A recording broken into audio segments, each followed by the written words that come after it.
فبأي آلاء ربكما تكذبان نحمده ونستعينه ونستغفره ونعوذ بالله من شرور أنفسنا ومن سيئات أعمالنا من يهده الله فلا مضل له ومن يضلل فلا هادي له وأشهد أن لا إله إلا الله وحده لا شريك له وأشهد أن محمدا عبده ورسوله يا أيها الذين آمنوا اتقوا الله حق تقاته ولا تموتن إلا وأنتم مسلمون يا أيها الناس اتقوا ربكم الذي خلقكم من نفس واحدة وخلق منها زوجها وبث منهما رجالا كثيرا ونساء واتقوا الله الذي تساءلون به والأرحام إن الله كان عليكم رقيبا يا أيها الذين آمنوا اتقوا الله وقولوا قولا سديدا يصلح لكم أعمالكم ويغفر لكم ذنوبكم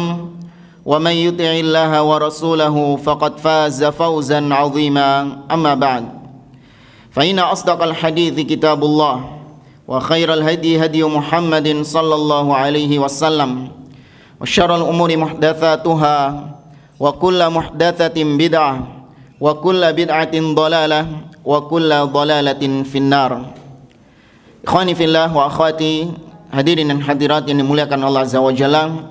Alhamdulillah di pagi hari ini Allah Azza wa Jalla mempertemukan kita kembali di majlis yang mulia ini untuk kita melanjutkan pembahasan kitab Al-Furqan Baina Awliya'ir Rahman wa Awliya'is Syaitan. Pembeda antara wali-wali Allah dengan wali-wali syaitan, karangan Syekhul Islam Ibnu Taimiyah rahmatullah alaihi. Di pertemuan pagi ini insyaallah kita akan melanjutkan kembali atau mungkin kita akan memasuki bab yang baru. Di sini penulis mengatakan faslun al-haqiqatu wasyariah, yaitu pasal yang berkaitan dengan hakikat dan syariat. Kata beliau rahimahullah, wal haqiqatu haqiqatuddin. Yang dimaksud dengan hakikat di sini adalah hakikat yang sebenarnya dari agama itu sendiri. Dinu Rabbil Alamin, yaitu agama Rabb semesta alam, agama Tuhan semesta alam. Hiya mattafaqa 'alaiha al-anbiya wal mursalun, yaitu agama yang disepakati oleh para nabi dan para rasul seluruhnya. Wa in kana likullin minhum syir'atan wa minhaja atau syir'atun wa minhaj.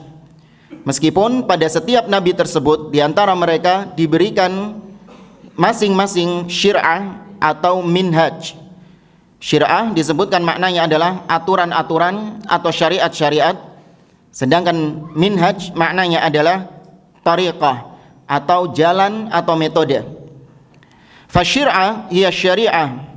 Yang dimaksud syir'ah adalah syariat Allah Subhanahu wa taala. Allah berfirman dalam surah Al-Maidah ayat 48, likullin ja'alna minkum syir'atan wa minhaja.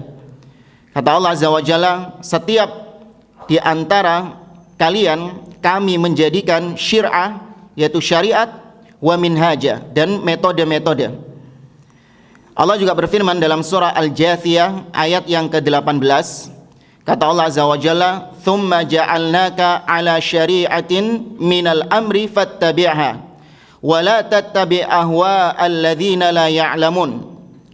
Kemudian kata Allah, kami jadikan kepadamu wahai Muhammad itu di atas syariat. Kami jadikan kau wahai Muhammad itu berada di atas syariat dari perintah-perintah. Fattabi'ha, ikuti syariat tersebut. Wala tattabi' ahwa'al ladzina la ya'lamun, dan jangan engkau mengikuti hawa nafsu orang-orang yang tidak mengetahui. Sedangkan kata beliau, wal minhaj huwa at-tariq. Yang dimaksud minhaj di sini adalah jalan, sebagaimana yang Allah katakan dalam surah Al-Jin ayat yang ke-16. Allah mengatakan, wa allawistaqamu 'ala at-tariqati la asqainahum ma'an ghadaqa.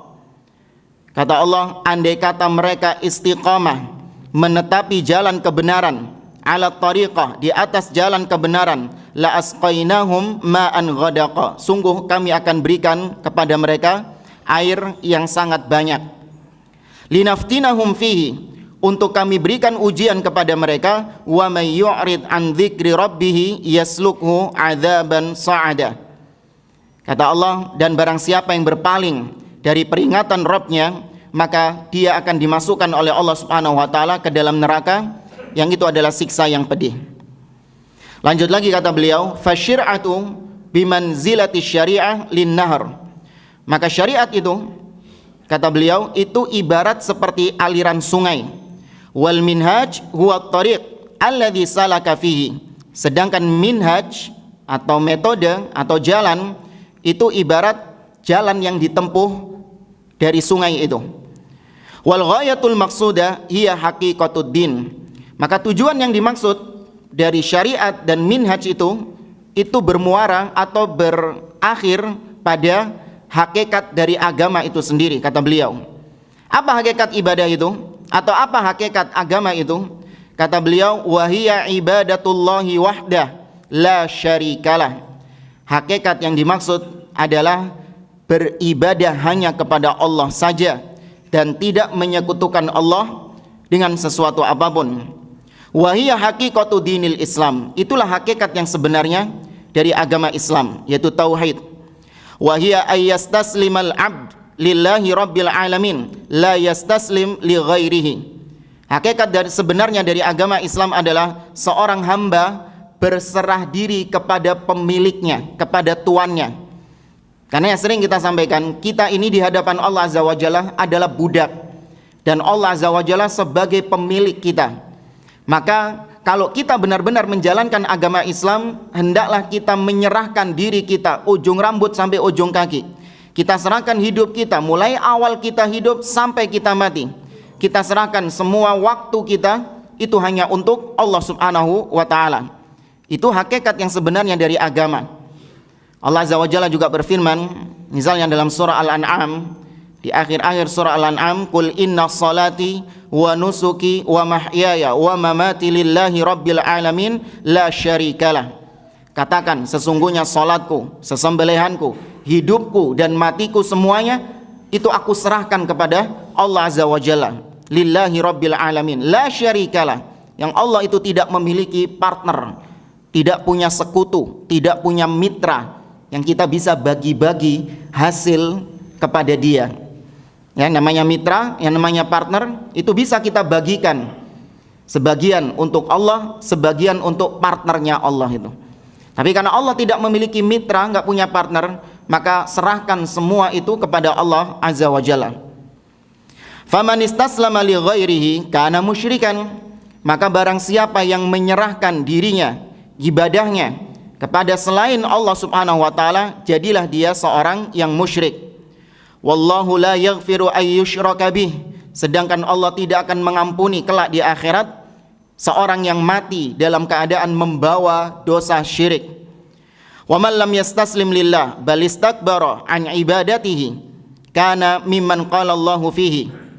Dan barang siapa yang tidak menyerahkan ibadahnya kepada Allah Azza wa Jalla, bahkan dia enggan, dengan sombongnya dia tidak mau menyerahkan ibadahnya kepada Allah, tidak mau tunduk kepada perintah-perintah Allah Azza wa Jalla, maka dia persis seperti yang Allah firmankan dalam surah Ghafir ayat yang ke-60. Allah mengatakan, innal ladzina yastakbiruna an ibadati sayadkhuluna jahannama dakhirin. Sesungguhnya barang siapa yang enggan, sombong dari ibadah kepadaku, tidak mau menyembah aku, kata Allah, maka dia kelak akan masuk ke dalam neraka jahanam dalam keadaan yang hina. Wa dinul Islam huwa dinul awwalina wal akhirin minan nabiyyin wal mursalin. Dan agama Islam sebagaimana yang tadi kita definisikan, Islam maknanya adalah berserah diri kepada Allah Azza wa Jalla, yaitu maknanya tauhid. Maka agama ini itu adalah agama yang sudah dianut sejak awal Nabi sampai Nabi yang terakhir. Allah berfirman dalam surah Ali Imran ayat 85, wa may yabtaghi ghairal islami dinan falay yuqbala min wa huwa fil akhirati minal khasirin. Barang siapa yang mencari agama lain selain Islam, yaitu selain Islam yang kita katakan tadi, tauhid, maka Allah tidak akan menerima bentuk agama apapun, dan dia di akhirat kelak menjadi orang-orang yang merugi. Amun fi kulli zamanin wa makanin. Ayat ini, yaitu Allah tidak menerima agama lain selain agama Islam, itu bukan cuma berlaku ketika zaman Nabi Muhammad SAW. Bukan cuma berlaku di tempatnya Nabi Muhammad SAW, tapi itu berlaku umum di setiap zaman dan di setiap tempat. Allah tidak menerima agama apapun selain Islam. Ya, karenanya salah kalau ada orang mengatakan Allah mengutus Nabi Musa untuk mengajarkan agama Yahudi. Tidak pernah Allah Subhanahu wa taala menurunkan atau memerintahkan nabi dan rasul mengajarkan agama lain selain Islam, itu nggak ada. Allah mengutus Nabi Isa untuk mengajarkan Kristen misalnya. Ini juga nggak pernah ada. Semua nabi-nabi dan rasul-rasul yang diutus oleh Allah Azza wa Jalla semua mengajarkan Islam, dan agama mereka semua adalah agama Islam. Ini adalah keyakinan kita. Meskipun orang-orang Yahudi mengatakan, orang Nasrani mengatakan, nggak mungkin nabi-nabi Bani Israel itu beragama Islam. Islam itu baru ada abad ke-6 Masehi, 6 abad setelah Nabi Isa, kata mereka. Yaitu maksudnya Islam yang dibawa oleh Nabi Muhammad SAW. Maka ini anggapan yang keliru. Ya, barang siapa yang meyakini bahwa Islam itu baru ada ketika zaman Nabi Muhammad SAW, maka dia sejatinya mengingkari para nabi dan rasul sebelum Nabi Muhammad SAW. Ya. Kata beliau, fanuhun wa Ibrahimu wa Yaqubu wal asbat wa Musa wa Isa wal hawariyun kulluhum dinuhum al-Islam. Maka Nabi Nuh, Nabi Ibrahim, Nabi Yaqub, al-asbat, yaitu nabi-nabi yang diutus dari keturunan Yakub, Nabi Musa, Nabi Isa, al-hawariyun, ya, murid-muridnya, sahabat-sahabatnya Nabi Isa, agama mereka semua adalah agama Islam. Alladzi huwa ibadatullahi wahdah la syarikalah, yaitu agama yang di situ hanya menyembah Allah Subhanahu wa taala dan tidak menyekutukan Allah dengan sesuatu apapun. Ini beliau membawakan dalil-dalil, bukti-bukti tegas bahwa nabi-nabi dan rasul agama mereka adalah agama Islam. Ya. Contoh di sini yang pertama, qala Allah Ta'ala an Nuhin. Allah misalnya berfirman tentang Nabi Nuh alaihi salam, ya, dalil bahwa Nabi Nuh agamanya Islam. Allah berfirman dalam surah Yunus, ya, ayat yang ke-71. Allah mengatakan, ya qaumi in kana kabura alaikum maqami wa tadhkiri bi ayatillah fa 'alallahi tawakkaltu fa ajmi'u amrakum al-ayah. Kata Allah, Nabi Nuh mengatakan, wahai kaumku, apabila kehadiranku ini memberatkan kalian, apabila peringatan-peringatanku agar kalian beriman kepada Allah itu membuat kalian berat, ya, kalian enggan menerimanya, maka aku hanya bertawakal kepada Allah Subhanahu wa taala. Ini ayatnya panjang, ila qaulihi, sampai pada akhir-akhir ayat itu. Ya, dikatakan Nabi Nuh mengatakan, wa umirtu an akuna minal muslimin. Dan aku diperintahkan oleh Allah untuk supaya aku menjadi bagian daripada orang-orang muslimin. Ya, ini Nabi Nuh alaihi salam diperintahkan untuk menjadi seorang muslim, menunjukkan bahwa beliau adalah seorang muslim, agamanya adalah agama Islam. Ya. Kemudian yang berikutnya beliau menyebutkan di dalam surah Al-Baqarah ayat 130 dan setelahnya, yaitu tentang Nabi Ibrahim alaihi salam. Ya, bahwa beliau sama seperti Nabi Nuh dan nabi-nabi yang lain, agama beliau adalah Islam, yaitu Islam dalam artian tauhid. Allah berfirman, wa may yarghabu 'an millati Ibrahim illa man safiha nafsah wa laqad istafainahu fid dunya wa innahu fil akhirati laminas salihin. Dan barang siapa yang membenci agama Ibrahim, maka sungguh dan barang siapa yang membenci agama Ibrahim, atau tidak ada yang membenci agama Ibrahim kecuali orang-orang yang memperbodoh dirinya sendiri. Karena sungguh Allah Subhanahu wa taala, kata Allah, sungguh kami telah memilih Ibrahim di dunia, dan sesungguhnya Ibrahim itu di akhirat termasuk di antara orang-orang yang saleh. idz qala lahu rabbuhu aslim, ketika Rabbnya Ibrahim mengatakan kepada Nabi Ibrahim, aslim, berislamlah kau wahai Ibrahim. Qala aslamtu li rabbil alamin. Nabi Ibrahim mengatakan, aku berislam kepada Rabb semesta alam. Artinya berislam di sini apa? Bertauhid. Aku berserah diri, menyerahkan diriku, ibadahku semuanya hanya untuk Rabbul Alamin. Ayat selanjutnya, wa wassa biha Ibrahimu banihi wa Yaqub ya baniya innallaha astafa lakumuddin fala tamutunna illa wa antum muslimun. Kata Allah, dan sungguh Nabi Ibrahim dan Nabi Yaqub telah mewasiatkan wasiat tauhid ini kepada anak-anaknya. Ya, kepada anak-anaknya. Apa kata mereka? Ya baniya, wahai anak-anakku, innallaha astafa lakumuddin, sesungguhnya Allah telah memilihkan bagi kalian agama ini. Maka jangan kalian mati kecuali dalam keadaan status kalian sebagai seorang muslim. Ini di zaman Nabi Ibrahim dan di zaman Nabi Yaqub alaihi assalam. Ya, dalil bertegas bahwa agama mereka adalah Islam. Kemudian dalil tentang Nabi Musa, bahwa beliau adalah seorang muslim juga. Dalam surah Yunus ayat 84 Allah mengatakan, wa qala Musa liqaumihi, dan berkata Musa kepada kaumnya Bani Israel, ya qaumi in kuntum amantum billah fa alaihi tawakkalu in kuntum muslimin. Kata Nabi Musa, wahai kaumku, apabila kalian memang benar-benar beriman kepada Allah Subhanahu wa taala, maka jangan kalian bertawakal kepada siapa-siapa, dan bertawakallah kalian hanya kepada Allah in kuntum muslimin, apabila kalian benar-benar muslim. Nabi Musa yang mengatakan demikian. Ya, dalil bahwa Nabi Musa itu beragama Islam.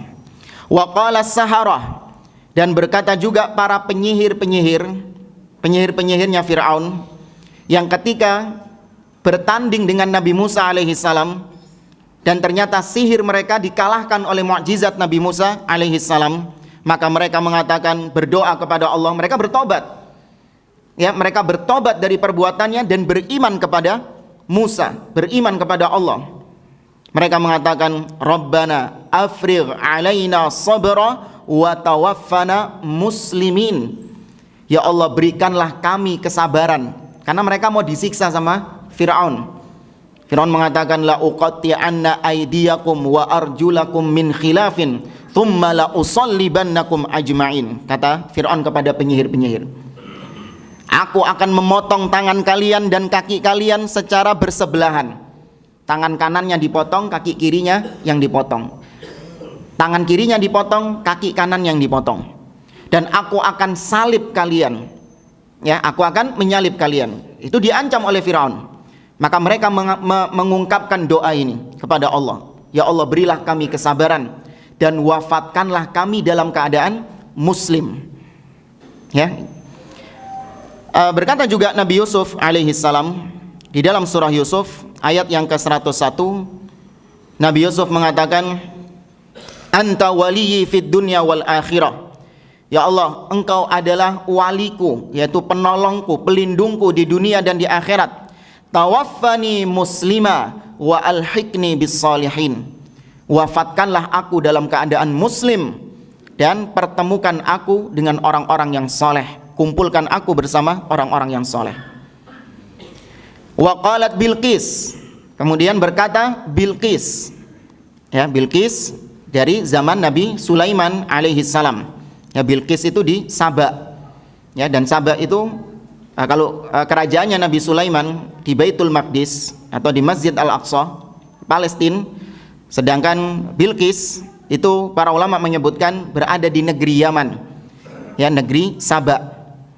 Ya, tapi ada penelitian seorang ya, dari Indonesia mengatakan bahwa Sulaiman kerajaannya di Indonesia, Sleman.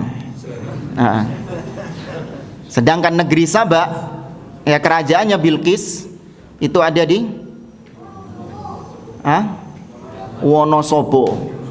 Sabak Wonosobo. Ya, ini cocok logi. Nah. Baik, apa kata Bilqis? Dalam surah An-Naml ayat 44, Bilqis mengatakan aslamtu ma'a Sulaimana lillahi rabbil alamin. Aku berislam bersama Sulaiman, artinya aku berserah diri bersama Sulaiman kepada siapa? Lillahi rabbil alamin, kepada Allah Rabb semesta alam. Wa qala ta'ala, Allah berfirman juga dalam surah Al-Maidah ayat yang ke-44, inna anzalna taurata fiha hudan wa nurun yahkumu bihan nabiyyun alladzina aslamu lilladzina hadu warabbaniyuna wal ahbar. Sesungguhnya kami telah menurunkan Taurat, kata Allah, sebagai petunjuk dan cahaya. Yahkumu bihan nabiyun, yang dengan Taurat itu para nabi-nabi melandasi hukum mereka. Para nabi-nabi berhukum dengan hukum Taurat. Alladzina aslamu, yang mereka telah berislam. Tuh, Taurat zaman setelah Nabi Musa alaihi salam sudah ada Islam. Wa qala al-hawariyun, berkata al-hawariyun, sahabat-sahabatnya Isa, dalam surah Ali Imran ayat 52, mereka mengatakan amanna billahi washhad bi anna muslimun. Kami beriman kepada Allah dan persaksikanlah bahwa sesungguhnya kami adalah muslimun, kami adalah orang-orang Islam. Jadi nggak ada ceritanya sahabat-sahabatnya Isa, ya al-hawariyun, itu agamanya Kristen, nyembah Nabi Isa. Ya, mereka bangga dengan salib. Ya, ini bukan akidah kita. Terserah orang-orang ahlul kitab mau meyakini seperti itu, namun akidah kita tidak boleh menerima hal tersebut. Fadinul anbiya wahid, maka agama para nabi itu satu. Wa in tanawwa'at syara'i'uhum, meskipun syariat-syariat mereka berbeda-beda. Agama di sini maknanya adalah rukun imannya itu satu mereka. Tauhid mereka sama, ya, keimanan mereka terhadap sifat-sifat Allah sama. Keimanan mereka terhadap nama-nama Allah Subhanahu wa taala sama semuanya, tidak berubah dari zaman ke zaman. Karena namanya akidah, namanya keyakinan, ya, hal-hal yang sifatnya dogmatis itu tidak ada perubahan dari sejak awal sampai akhir. Para nabi dan rasul meyakini hal yang sama. Yang berbeda adalah syariat-syariat, yaitu hukum-hukum, ya, salat atau mungkin puasanya, atau hukum pernikahan, hukum waris, hukum cerai, dan lain sebagainya dari hukum-hukum, aturan-aturan dalam agama. Ini bisa berubah antara nabi yang satu dengan nabi yang lain. Nah, dahulu ketika terjadi peristiwa tahwilul kiblah, perpindahan arah kiblat, orang-orang Yahudi itu menjadikan peristiwa tersebut sebagai bahan ejek-ejekan kepada nabi dan para sahabat-sahabatnya. Allah katakan dalam surah Al-Baqarah ayat 141 atau 142, di awal-awal juz yang kedua, Allah mengatakan sayaqulus sufaha'u minan nas ma wallahum an qiblatihim allati kanu 'alaiha. Akan berkata orang-orang yang bodoh di antara manusia, yaitu orang ahlul kitab Yahudi, apa yang menyebabkan mereka, yaitu orang-orang Islam, nabi dan para sahabatnya, merubah kiblat yang selama ini mereka berkiblat ke situ, yaitu yang sebelumnya ke Baitul Maqdis dirubah ke arah Ka'bah. Apa yang menyebabkan gerangan yang menyebabkan mereka melakukan hal tersebut? Mereka menganggap bahwa tidak ada yang namanya perubahan. Dikira Allah itu revisi. Perubahan arah kiblat itu dianggap seperti Allah itu revisi, salah. Usaha rek tibakno gak nang Baitul Maqdis. Sing bener iku tibakno nang Ka'bah, akhirnya direvisi. Oh, agama apa itu? Kok ada yang namanya revisi? Allah mengatakan dalam surah Al-Baqarah juga, ma nansakh min ayatin aw nunsiha na'ti bi khairin minha aw mithliha.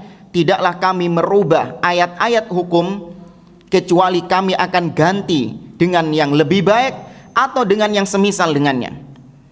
Maka dibantah, ya, dibantah ketika Yahudi mengatakan Islam itu agamanya kok ada perubahan-perubahan, kok tidak tetap. Khamr dulunya haram, khamr dulunya halal, kemudian diharamkan.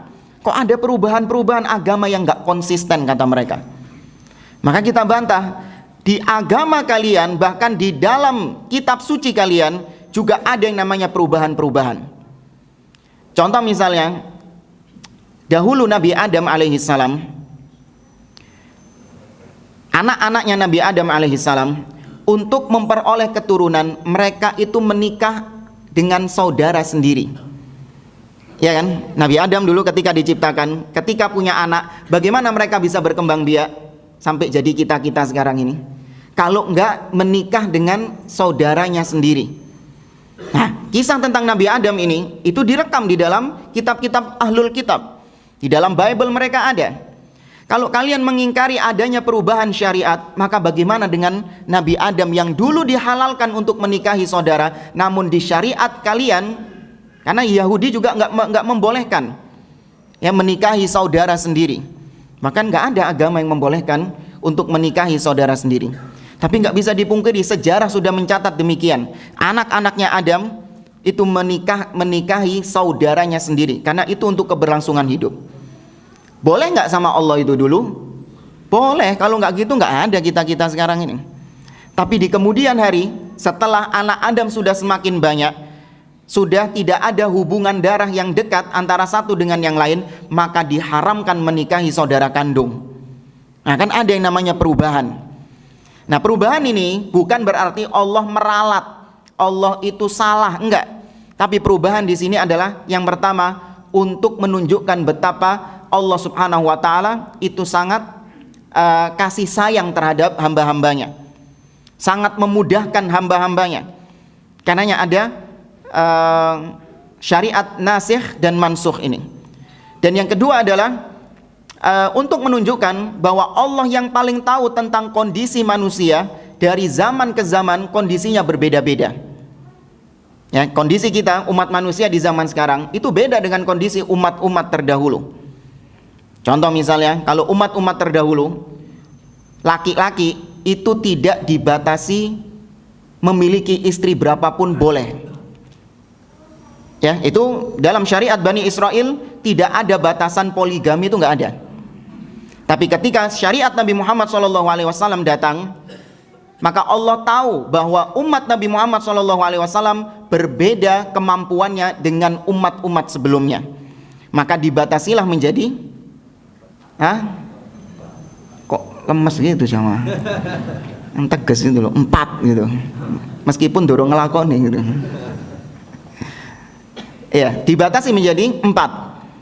Karena Allah tahu kondisi umat Nabi Muhammad SAW itu berbeda dengan umat-umat sebelumnya. Ya, maka kata beliau, yang berbeda adalah syariat-syariatnya, namun akidahnya sama semuanya. Kama fis sahihain anin Nabi SAW qala, sebagaimana yang diriwayatkan oleh Imam Al-Bukhari dan Muslim dalam sahih mereka, Nabi mengatakan, inna ma'syaral anbiya dinuna wahid. Kata Nabi, sesungguhnya kami para nabi ini, agama kami itu satu, akidah kami satu, ya, dogma-dogma yang ada itu satu, sama semuanya, nggak ada perbedaan antara Nabi Muhammad SAW dengan nabi-nabi sebelum beliau. Qala ta'ala, Allah berfirman dalam surah Al-Mu'minun ayat 51 sampai 53, ya ayyuhar rusul, wahai para rasul, kulu minat thayyibat, makanlah kalian dari yang baik-baik, wa'malu salihah, dan beramallah dengan amalan yang baik. Inni bima ta'maluna alim, sesungguhnya kami mengetahui apa yang kalian kerjakan. Aku mengetahui apa yang kalian kerjakan.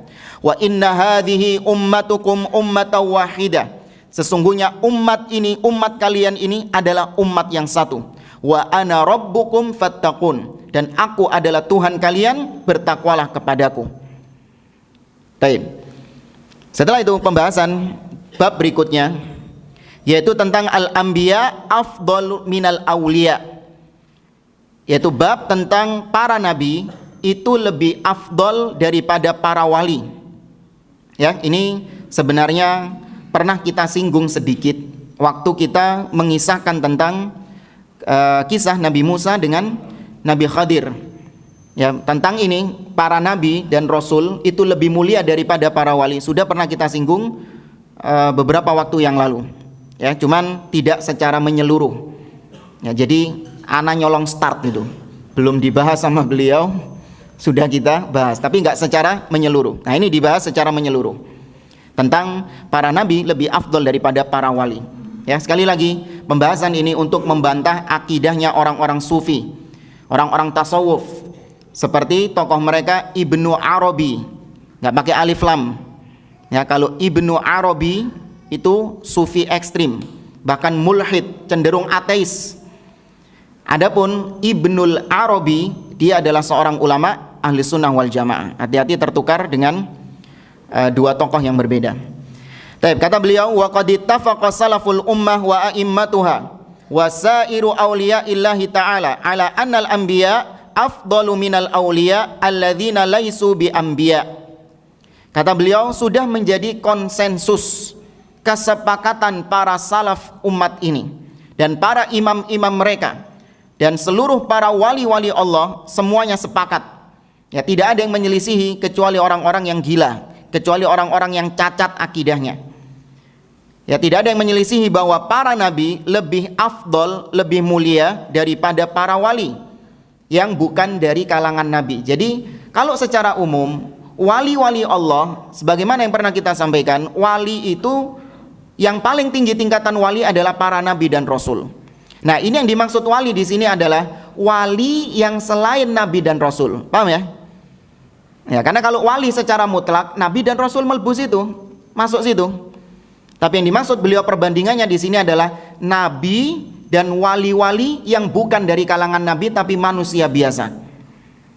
Wa qad rattaballahu ibadahu su'ada al-mun'im alaihim arba'a maratib.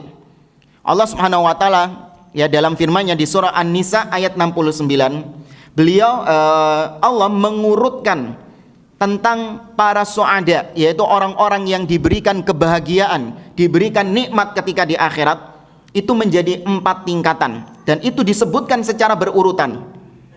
Allah mengatakan, wa may yuti'illaha war rasul fa ulaika ma'al ladzina an'ama Allahu 'alaihim. Barang siapa yang taat kepada Allah dan Rasul, maka dia kelak di akhirat bersama orang-orang yang telah Allah beri nikmat atas mereka. Siapa orang-orang bahagia yang mendapatkan nikmat tersebut? Minan nabiyyin. Nah, yang disebutkan pertama kali adalah para nabi. Baru setelah itu was-siddiqin, dan orang-orang yang siddiq, jujur. Wa ala ra'sihim Abu Bakar. Yang orang-orang jujur yang paling utama as-siddiq adalah Abu Bakar. Ya. Wasyuhada, orang-orang yang syahid fisabilillah. Was-salihin, dan orang-orang yang saleh. Wa hasuna ulaika rafiqa. Ini dalil bahwa para nabi itu diurutkan pertama oleh Allah, menunjukkan mereka lebih afdol daripada siddiq, lebih afdol daripada syuhada, lebih afdol daripada salihin yang bukan termasuk para nabi. Wa fil hadis, tapi hadisnya lemah di sini, kita lewati. Nabi SAW bersabda, antum tufuna sab'ina ummah. Ya, kalian, kata Nabi SAW, kalian wahai umat Islam itu menggenapkan 70 umat. Kalian itu menggenapi 70 umat.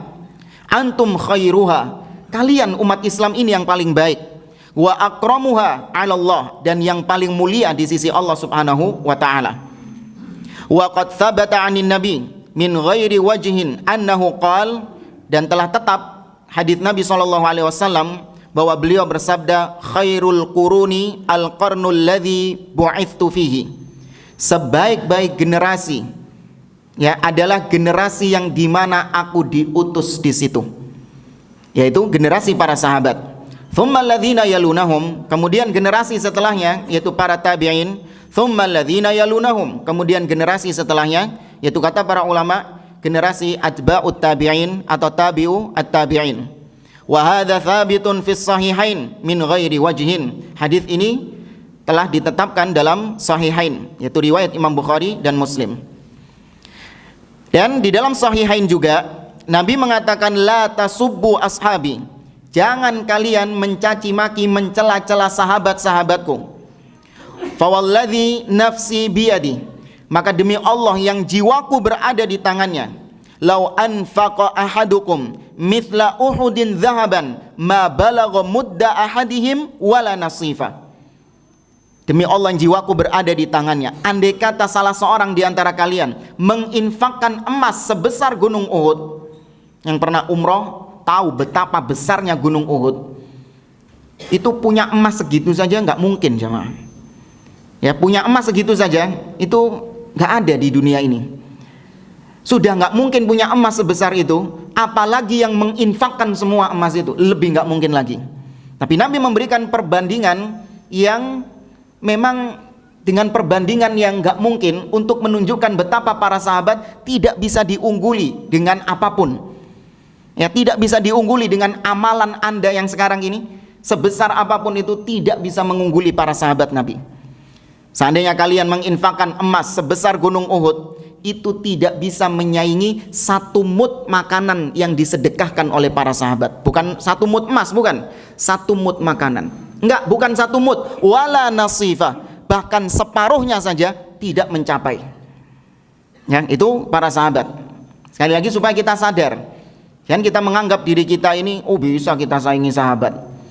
Ada orang-orang bahlul mengatakan kita sama sahabat ini cuman beda zaman. Ya, sahabat itu memang takdirnya hidup di zaman Nabi. Kita hidup di zaman sekarang, itu kan bukan pilihan kita.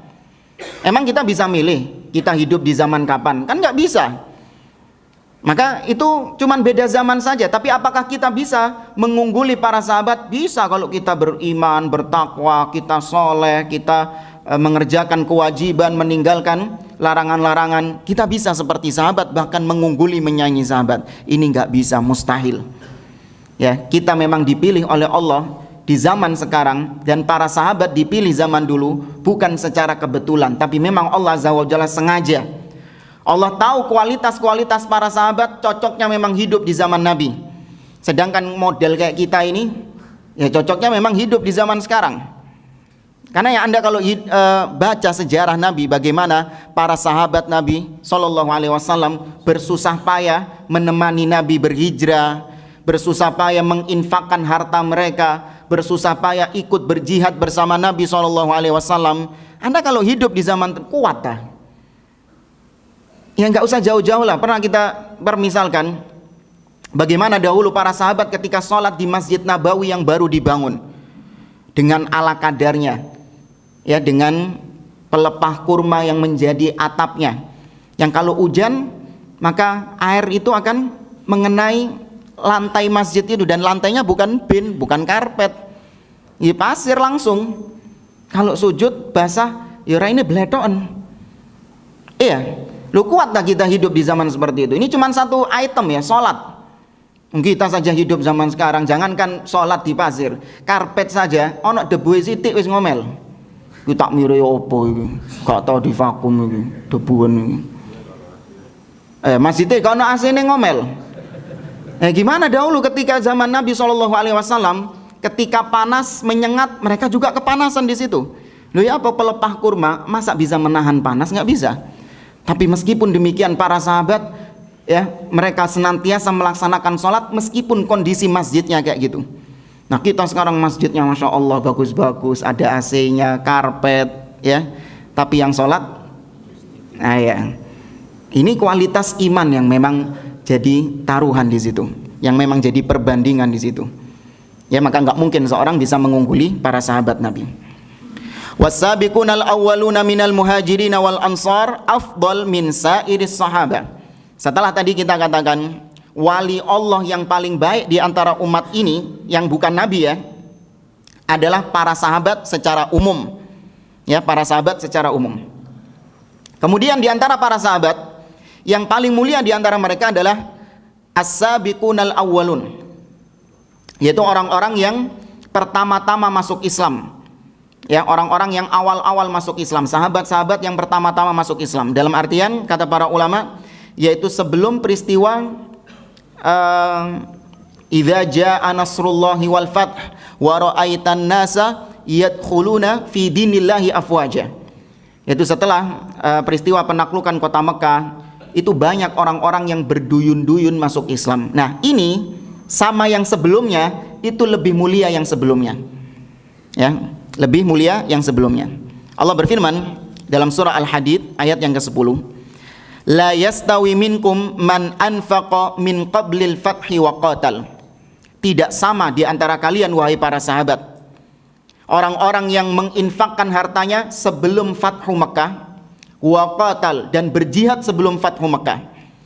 Itu nggak sama dengan orang-orang yang berinfak dan berjihad setelah peristiwa Fathu Mekah. Nggak sama. Ya, artinya kedudukan mereka, kemuliaan mereka itu tidak sama. Ulaika a'zamu darajatan minal ladzina anfaqu min ba'du wa qatalu. Mereka itu lebih tinggi derajatnya, lebih mulia derajatnya daripada orang-orang yang berinfak dan berjihad sebelum Fathu Mekah. Wa kullan wa'adallahul husna. Tapi kedua golongan ini, baik yang berinfak sebelum Fathu Mekah atau yang berinfak setelah Fathu Mekah, dua-duanya Allah berikan kemuliaan atas mereka. Allah berikan pahala, Allah berikan surga atas mereka. Tapi kalau ditanya mana yang lebih mulia, tentu yang sebelum Fathu Mekah. Ya, kalau ditanya lagi mana yang lebih mulia, tentu yang ketika Nabi SAW berada di Mekah, sahabat-sahabat yang menemani Nabi ketika di Mekah, itu orang-orang muhajirin. Itu lebih mulia daripada orang-orang Ansor.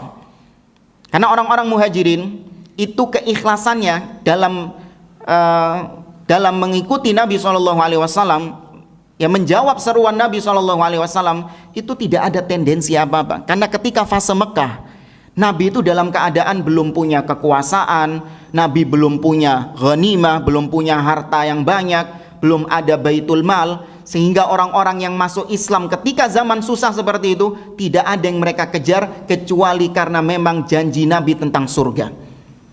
Ayo coba sekarang, Abu Bakar dulu masuk Islam, apa yang diinginkan Nabi? Ini bantahan juga buat orang-orang Syiah yang mengatakan katanya Abu Bakar itu masuk Islam cuman buat ngejar hartanya Nabi.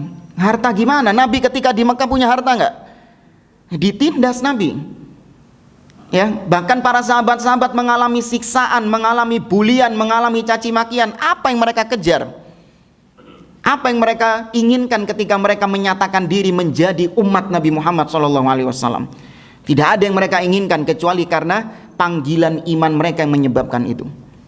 Berbeda dengan orang-orang yang ada di Madinah. Karenanya di Mekah nggak ada munafik, di Madinah baru ada munafik. Kenapa rahasianya? Karena di Madinah Nabi sudah punya wilayah, Nabi sudah jadi kepala negara, sudah ada perang, sudah ada ghanimah, ya, sudah ada harta, baitul mal sudah ada, sehingga di situ ada orang-orang yang masuk Islam karena ngejer itunya. Itu orang-orang munafik. Nah, di Mekah nggak ada orang munafik. Ya. Setelah itu Allah mengatakan dalam surah At-Taubah ayat yang ke-100, "Was-sabiqunal awwaluna minal muhajirin wal ansar walladzina tabauhum bi ihsan radhiyallahu anhum wa radu'an." Dan orang-orang yang awal-awal terdahulu masuk Islam dari kalangan muhajirin dan ansar dan yang mengikuti mereka dengan baik. Ya, mengikuti mereka dengan pengikutan yang baik. Ini dikemukakan oleh para ulama dalil wajibnya mengikuti manhaj salaf, yaitu ayat surat At-Taubah ayat yang ke-100, mengikuti para salaf, yaitu para sahabat, ya, dan orang-orang setelah mereka. Karena Allah mengatakan walladzina tabauhum bi ihsan, dan orang-orang yang mengikuti para sahabat bi ihsan, dengan pengikutan yang totalitas, akidahnya mengikut sahabat, ya, menafsirkan Al-Quran ikut penafsirannya para sahabat, mempraktekkan dalil mengikuti prakteknya para sahabat, tidak liar memahami dalil, tidak liar mempraktekkan dalil, tapi melihat bagaimana para sahabat mempraktekkan dalil tersebut. Ya, sebagaimana yang pernah kita sampaikan, orang membuat banyak bentuk solawat-solawat, ada yang joget-joget, ada yang tripingan. Ketika ditanya dalilnya, satu tok yang dikatakan sama mereka, innallaha wa malaikatahu yusalluna 'alan nabi ya ayyuhalladzina amanu sallu 'alaihi wasallimu taslima.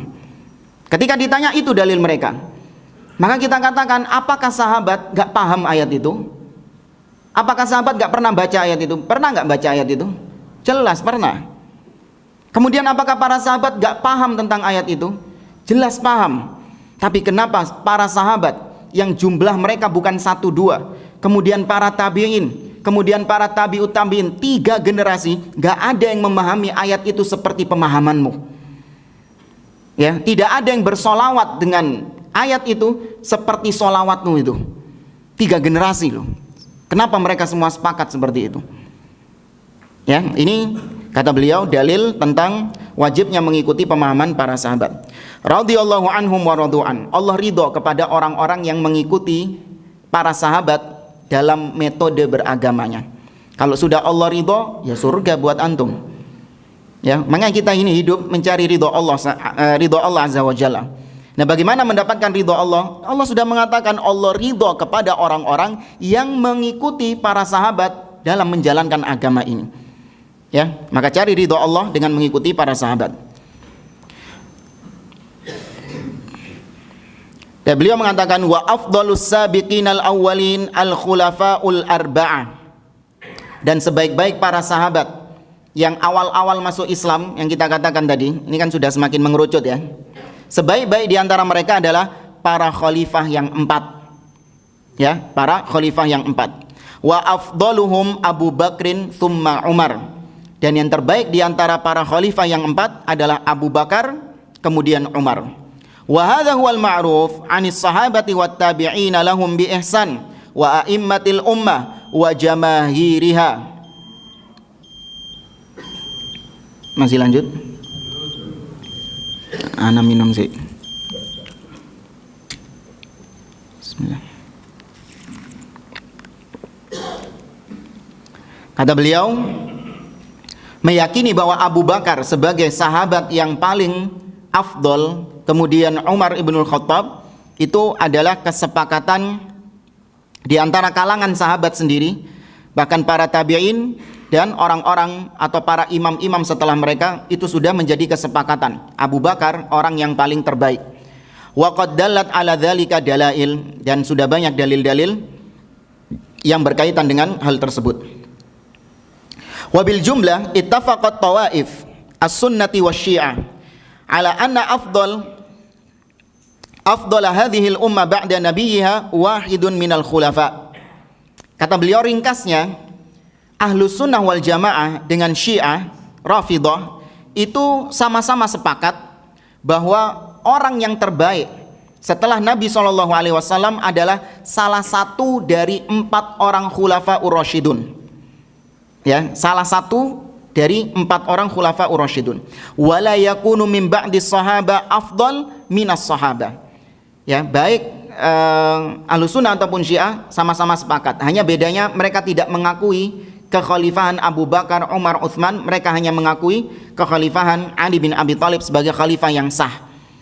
Ya, tapi kita juga menetapkan Ali bin Abi Thalib itu juga salah satu dari para sahabat yang afdol, yang paling afdol. Dari sisi situ, bukan berarti di sini beliau menyamakan antara Ahlus Sunnah dengan Syiah, tidak. Nah, beliau mengatakan, maka tidak mungkin ada sahabat, ya, dan tidak mungkin ada orang yang lebih afdol, tidak mungkin ada seorang yang dia hidup setelah zaman sahabat, kemudian dia lebih afdol daripada sahabat. Itu nggak mungkin. Para tabi'in misalnya, nggak ada para tabi'in yang lebih afdol daripada para sahabat. Meskipun para sahabat yang junior, katakanlah, sahabat yang terbelakang, yang masuk Islamnya belakangan, itu tidak lebih afdol tabi'in jika dibandingkan dengan sahabat tersebut. Apalagi kalau dibandingkan sama sahabat yang senior seperti Abu Bakar, Umar, dan yang lainnya. Wa afdalu awliyaillahi ta'ala a'zamuhum ma'rifatan bima ja'a bihi rasul wattiba'an lahu. Maka sebaik-baik wali Allah adalah yang paling mengenal syariat Allah, paling mengenal ajaran-ajaran Nabi SAW, dan paling mengikuti syariat Nabi SAW, paling ittiba'. Itu adalah wali Allah yang paling afdal. Wa Abu Bakrin As-Siddiq akmalu ma'rifatan bima ja'a bihi wa amalan bihi. Dan kita sama-sama tahu Abu Bakar As-Siddiq adalah orang yang paling paham, orang yang paling mengenal agama Allah Azza wa Jalla ini, dan yang paling ittiba, paling semangat mengamalkan syariat tersebut. Fahuwa afdalu awliyaillah. Maka beliau adalah sebaik-baik waliullah. Ya, kalau Nabi adalah sebaik-baik Nabi, Nabi Muhammad maksudnya Sallallahu Alaihi Wasallam, sebaik-baik Nabi, maka Abu Bakar itu sebaik-baik wali. Makanya kalau ngelihat wali yang sekarang aneh-aneh, itu kiasnya atau membandingkannya sama Abu Bakar saja. Kalau ada sekarang wali-wali yang bisa katanya tidak lagi wajib sholat, ya, seperti yang pernah kita sampaikan dari keanehan wali-wali syaitan yang ada sekarang, itu bandingkan dengan Abu Bakar. Abu Bakar saja waliullah yang paling afdol itu sampai matinya sholat. Ya, bahkan jangankan Abu Bakar, Nabi SAW ikut pucu wali itu sudah itu. Nggak ada lagi yang lebih tinggi daripada beliau. Sampai matinya sholat. Maka kalau ada orang-orang yang menganggap bahwa dia wali, namun ternyata menyelisihi Nabi dengan meninggalkan sholat, dengan berbagai macam alasan sudah nyampe tingkatan ma'rifat dan lain sebagainya, maka ini kata beliau termasuk diantara orang-orang yang kafir, mulhid. Ya, jangan dianggap sebagai waliullah, tapi dianggap sebagai wali asyaitan. Kainan man kana, siapapun dia, mau keturunan Nabi, ya, dzurriyyah Nabi katanya, yang katanya kalau dikempit kelihatan Ka'bah, sering kita ceritakan itu. Ya, siapapun dia, mau dianggap wali sama semua orang Indonesia, tapi kalau kelakuannya menyimpang dari sunnah Nabi SAW, dia wali syaitan. Ya, nggak sudi kita melabeli dia sebagai waliullah. Baik, kemudian hadirin dimuliakan oleh Allah, di sini kita sampaikan tentang penyimpangan kaum sufi. Tinggal berapa menit? Entek ya? Belum. Ya, di sini ada syubhat dari kalangan orang-orang sufi. Mereka menyamakan tentang khatamul anbiya itu sama dengan khatamul auliya. Jadi syubhatnya gini, kalau kita meyakini Nabi yang paling mulia adalah penutup para Nabi, ya enggak? Itu Nabi Muhammad SAW. Maka sama, wali yang paling mulia adalah penutup para wali. Ya, penutup. Nah, Abu Bakar As-Siddiq itu penutup atau pembuka? Pembuka di awal-awal, maka Abu Bakar tidak lebih mulia daripada penutup para wali. Ini syubhat mereka. Paham nggak maksudnya syubhatnya? Buat jelas nonnya. Nah, jelasin lagi ya. Karena nggak yakin untuk. Jadi mereka menyamakan sebaik-baik Nabi itu adalah penutup para Nabi, yaitu Nabi Muhammad SAW. Ya, ini benar. Sebaik-baik wali itu adalah penutup para wali. Jadi wali yang paling terakhir di zaman tersebut.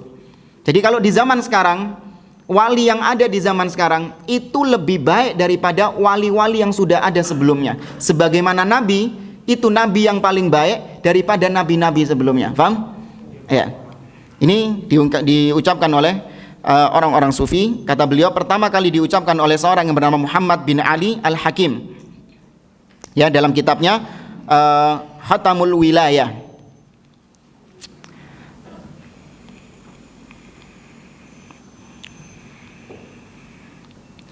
Kemudian hal ini kama za'ama dzalika Ibnu Arabi sahibu kitab Al-Futuhat Al-Makkiyah. Hal ini juga diungkapkan oleh tadi seorang tokoh sufi yang bernama Ibnu Arabi dalam kitabnya Al-Futuhat Al-Makkiyah. Ya, Al-Futuhat Al-Makkiyah ini diklaim sebagai kitab yang paling fenomenal yang dikarang oleh Ibnu Arabi. Kitab yang mengatakan bahwa Fir'aun itu mati dalam keadaan Islam. Ya, Fir'aun itu mati dalam keadaan Islam. Karena Allah sebutkan dalam surat Yunus, Fir'aun ketika tenggelam dia mengucapkan kalimat syahadat. Allah mengatakan dalam surat Yunus, falamma adrakahul gharaq qala amantu annahu la ilaha illalladzi amanat bihi banu Israel. Kata Allah, ketika Fir'aun tenggelam, maka dia mengatakan amantu, aku beriman bahwa tidak ada ilah yang berhak untuk disembah kecuali ilah yang disembah oleh Bani Israel. Jadi dia mengakui bahwa Allah Subhanahu wa taala yang disembah oleh Bani Israel itu adalah ilah yang sebenarnya, dan dia sudah tidak lagi mengakui dirinya Tuhan. Jadi kalimat yang terakhir keluar adalah boleh dikatakan la ilaha illallah. Sedangkan Nabi mengatakan man kana akhiru kalamihi la ilaha illallah dakhalal jannah. Barang siapa yang akhir ucapannya la ilaha illallah, maka dia masuk surga. Maka dari situ Ibnu Arabi ini dia mengatakan Fir'aun min ahlil jannah. Ya, Fir'aun termasuk penghuni surga karena menutup hidupnya dengan kalimat tauhid. Ya. Wa kitabul fusus, demikian pula dia punya kitab juga namanya Fususul Hikam. Ya, Fususul Hikam ini adalah kitab yang ya edan kalau saya bilang, karena penulisnya menganggap bahwa dia mendapatkan isi kitab ini itu langsung dari mimpinya dia ketika bertemu Nabi SAW. Dia mimpi ketemu Nabi, kemudian Nabi membacakan kitab ini dan kemudian ketika bangun dia tulis. Ya, ini diantara khurafatnya orang-orang sufi. Sudah kayak gitu banyak yang percaya. Ya, sudah jelas gamblang seperti itu, banyak yang percaya. Memang namanya hidayah, makanya antum bersyukur ya, diberikan pemahaman yang benar, diberikan akidah yang benar, nggak usah ngincipi yang aneh-aneh. Ya, nggak usah Ustaz itu katanya di situ ada kajian-kajian sufi. Ana pingin ikut, penasaran. Ya. Sampai di sana mantuk-mantuk. Oh iya. Yo iki sing bener iki. Sing nang Palm Spring iku ngawur iku ternyata. Ya. Maka bersyukur kepada Allah, memiliki akidah yang sehat, memiliki akidah yang waras, itu nikmat dari Allah Azza wa Jalla. Tapi itu keyakinan orang-orang sufi.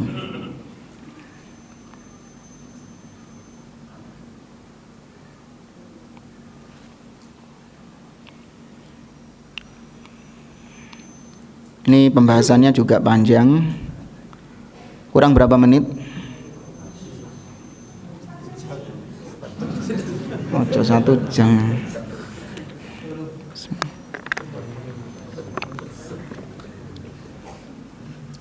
Mana ini anunya? Hah?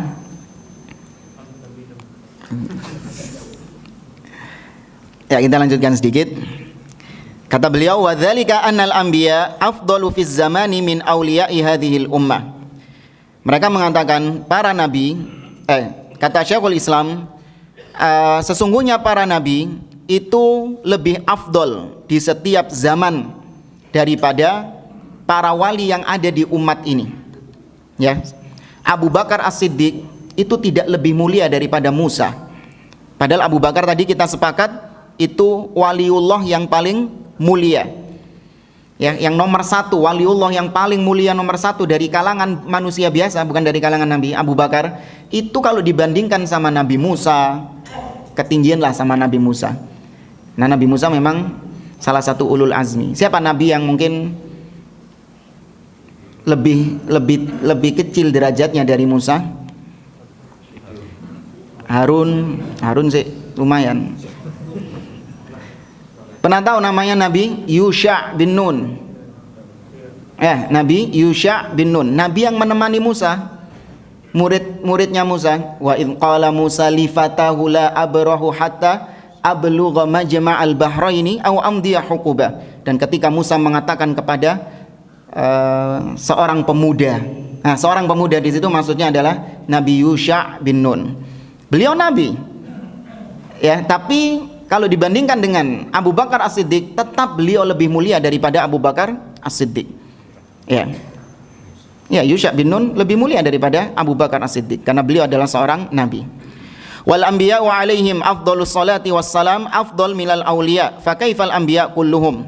Wal auliya innama yastafiduna ma'rifatallah mimman ya'ti ba'dahum yadda'i annahu khatamal auliya wa laysa akhirul auliya afdhalahum. Kata beliau, para wali-wali mereka itu sesungguhnya mendapatkan pengetahuan tentang agama Allah. Ya, para wali-wali itu mendapatkan pengetahuan tentang agama Allah Subhanahu wa taala itu dari orang-orang yang datang sebelumnya. Karena ya para wali, kok bisa dia jadi wali sekarang? Tidak lain tidak bukan karena mengikuti wali sebelumnya. Kalau nggak ada wali sebelumnya, nggak jadi wali dia sekarang. Paham maksudnya ya? Bukan ijazah juga ini, nanti akhirnya melok-melok mereka ya. Enggak, maksudnya kita ini wali-wali di zaman sekarang mengetahui tentang agama Islam ini kan dari sahabat, ya kan, dari jasanya para sahabat Nabi SAW.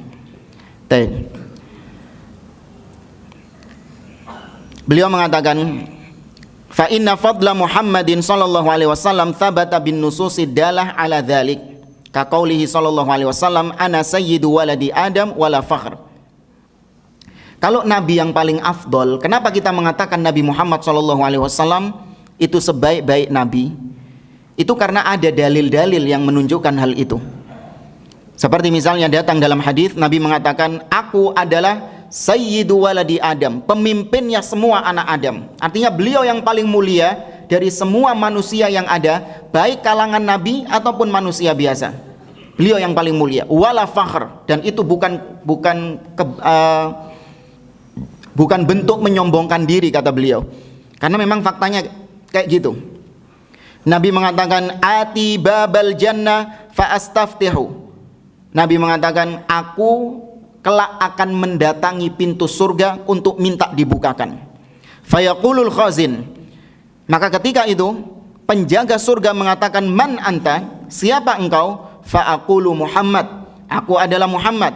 Fayaqul bika umirta. Kata malaikat penjaga surga, kepadamulah aku diperintahkan, alla aftah li ahadin qablak, agar aku tidak membukakan pintu surga kepada siapapun sebelum engkau.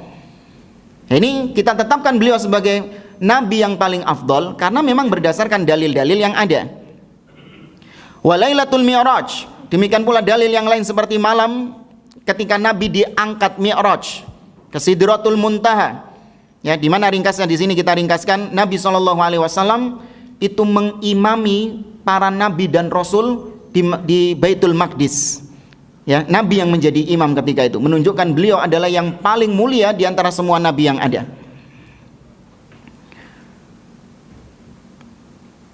Lam yakun fi nubuwwatihi muhtajan ila ghairihi.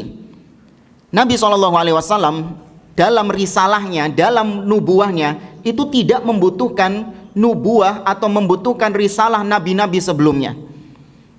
Ya, falam tahtaj syari'atuhu ila sabiq wala ila lahiq. Syariat Nabi Muhammad itu berdiri sendiri, tidak membutuhkan syariat sebelumnya dan tidak pula membutuhkan syariat setelahnya kalau ada. Bi khilafil Masih, berbeda dengan syariatnya Nabi Isa alaihi salam. Ahalahum fi aktsari syari'ah ala Taurah wa ja'al Masih fakammalaha. Kalau syariatnya Nabi Musa dahulu itu menyempurnakan syariat sebelumnya. Syariat sebelumnya belum sempurna, yaitu Taurat, maka disempurnakan oleh Nabi Isa alaihi salam. Jadi maksudnya Nabi Isa itu masih membutuhkan syariat Taurat. Ya, karena kalau antum lihat orang-orang Nasrani kenapa masih pakai Old Testament, masih pakai perjanjian lama? Karena menurut mereka syariat Musa, dan itu benar, syariat Musa itu bukan cuman Injil. Syariat Musa itu juga Taurat juga. Ya, syariatnya Isa itu juga Taurat juga. Tapi disempurnakan oleh Injil. Yang di Taurat sudah dihapus sebagian, lalu ditetapkan di Injil. Contoh misalnya yang dihapus seperti tentang mensucikan hari Sabat. Ya, itu ada dalam kitab Taurat. Syariat Nabi Musa alaihissalam, hari Sabat itu nggak boleh bekerja. Seharian penuh, mulai Jumat maghrib sampai Sabtu maghrib itu nggak boleh bekerja, fokus beribadah. Nah, ketika datang Nabi Isa, syariat itu dihapuskan, ya, sudah ditiadakan. Tapi tetap syariat-syariat Taurat yang lain masih berlaku di zaman Nabi Isa. Jadi Nabi Isa masih membutuhkan syariat sebelumnya. Kalau Nabi Muhammad SAW nggak butuh dengan syariat-syariat sebelumnya. Ini istimewanya syariat Nabi SAW. Walihada kana an-nasara muhtajina ila an-nubuwatil mutaqaddimah 'alal Masih. Ini kita katakan, oleh karenanya orang-orang Nasrani mereka masih membutuhkan nubuat nabi-nabi sebelum Nabi Isa alaihi salam. Itu masih mereka butuhkan. Kat Taurati waz Zabur, seperti kitab Taurat dan Zabur. Ya, Zabur kalau istilah mereka sekarang namanya Mazmur. Ya, Mazmur itu istilah mereka bagi Zabur. Wa kanal umamu qablana muhtajina ila muhaddatsin bi khilafi ummati Muhammad sallallahu alaihi wasallam. Demikian juga umat-umat sebelum kita itu membutuhkan muhaddats. Muhaddats artinya adalah orang yang diberi ilham itu. Seperti yang kita katakan. Mereka butuh orang-orang seperti itu. Tapi kalau umat Nabi Muhammad SAW itu tidak membutuhkan seorang yang diberi ilham untuk menjalankan syariat ini. Ya, jadi nggak boleh orang itu menjalankan sebuah syariat, sebuah amalan hanya berdasarkan ilhamnya. Itu nggak boleh. Ya, ini sudah kita sampaikan ketika kita menceritakan sahabat siapa yang dapat ilham? Umar ibnul Khattab. Ya, Umar tetap mengikuti syariat.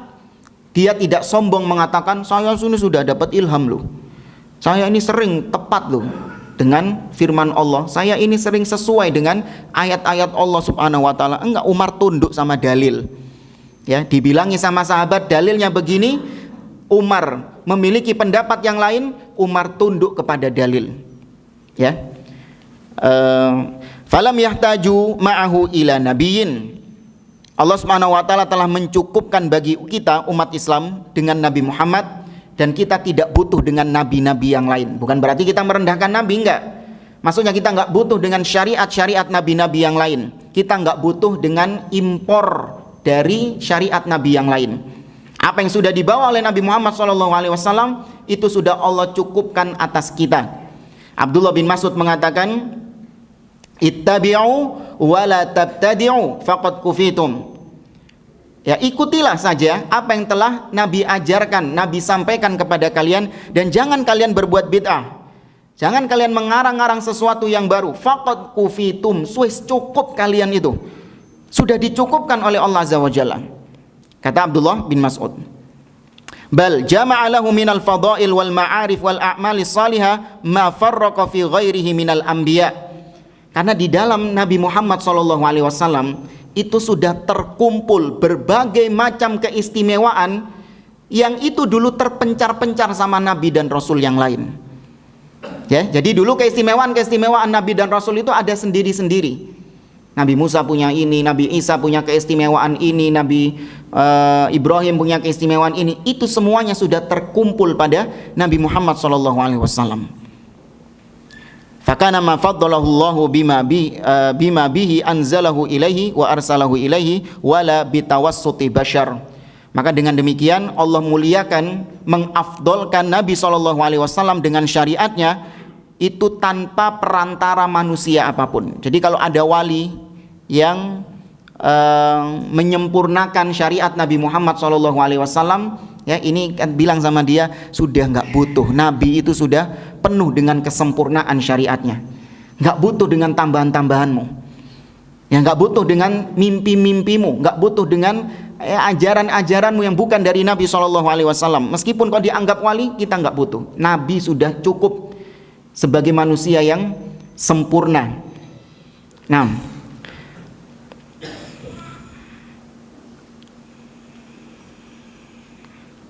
Nah, berbeda dengan waliullah, kata beliau, karena seorang wali, ya, tidaklah dia menjadi waliullah kecuali dengan mengikuti Nabi Muhammad SAW. Ya, setiap ilmu yang didapatkan dari seorang wali, kemudian amal-amal soleh yang dikerjakan oleh seorang wali, itu semua dengan perantara ajaran Nabi Muhammad SAW. Tanpa mengikuti ajaran beliau, dia tidak akan mungkin bisa menjadi wali-wali Allah Azza wa Jalla. Ya, anak kira kesimpulannya itu, ini beliau panjang pembahasannya, tapi intinya seperti yang kita sampaikan tadi, wallahu a'lam bishawab. Ya, karena anak lihat nggak ada pertanyaan, maka nggak usah nanya. Hah? Ada? Ya, monggo.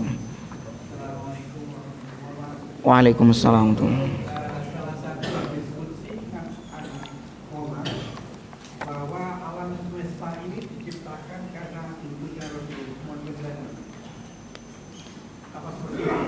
Alam semesta diciptakan, gak pernah tahu ada hadis seperti itu. Tidak pernah tahu ada hadis yang bunyinya bahwa alam semesta ini ya diciptakan karena diutusnya Nabi SAW. Tak pernah tahu. Meskipun yang dhaif juga mungkin Ya mungkin karena anak kurang baca, tapi sejauh yang anak ketahui belum pernah dengar tentang hadis seperti itu. Bahkan ada pendapat bahwa ada sahadat yang tertulis di bawah as. Di bawah? As. Jadi di bawah as itu ada sahadat. Tobatnya Nabi Adam ini belum diterima. Sebelum diterimanya setelah baca sahadat lihatkan. Wah, ini nggak pernah tahu anak. Wallahu a'lam. Baru dengar juga kayak gini. Iya, wallahu a'lam. Mungkin bisa ditanyakan kepada yang paham tentang hadis, ya, yang meneliti tentang hadis. Anak belum pernah dengar yang hal kayak gitu itu. Ya, Nabi Adam tobat sebagaimana yang dikisahkan Allah dalam surah Al-A'raf. Allah Subhanahu wa taala mengatakan, qala rabbana zalamna anfusana wa illam taghfir lana lakunanna minal khasirin. Itu ucapan Nabi Adam dan Hawa ketika berdosa, melakukan dosa, melanggar perintah Allah Subhanahu wa taala untuk tidak mendekati pohon. Setelah digelincirkan oleh iblis, maka kemudian Allah Subhanahu wa taala atau Nabi Adam dan Hawa mengucapkan doa tersebut, dan doa itu diterima oleh Allah Azza wa Jalla, diampuni dosanya Nabi Adam dan Hawa tersebut. Ya, tanpa dikisahkan adanya ngelihat dua kalimat syahadat itu, ya ini ya, kisah-kisah yang ya bisa dibilang gitu, wallahu a'lam. Ya. Yang lain mungkin? Mana tadi? Kok hilang? Hah? Apa? Oh, cukup. Ya, ini yang bisa kita sampaikan. Kurang lebihnya mohon maaf. Insyaallah kita teruskan pada pertemuan-pertemuan berikutnya biidznillah. Subhanakallahumma rabbana wa bihamdik asyhadu an la ilaha illa anta astaghfiruka wa atubu ilaik. Wassallallahu ala nabiyyina Muhammad wa ala alihi washabbihi wasallam. Alhamdulillahirabbil alamin. Assalamualaikum warahmatullahi wabarakatuh.